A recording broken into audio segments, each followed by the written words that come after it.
Hey, we're down here at Asheville Trash to Treasures. We got a little 10-foot truck.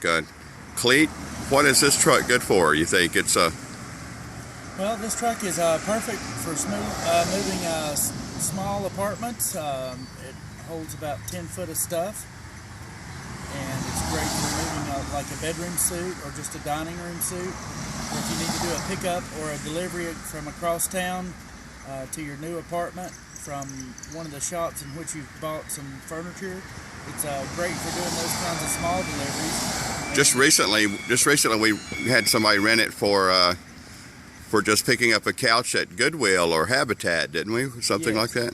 Yes, sir. And they took it to their home out in Arden.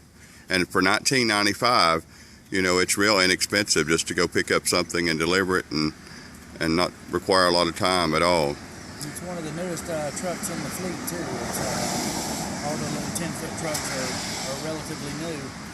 This one doesn't have very many miles on it at all. And we're at 122 Sweeten Creek Road in Asheville, North Carolina, 28803, and that's real close to Biltmore Village, close to the Biltmore House.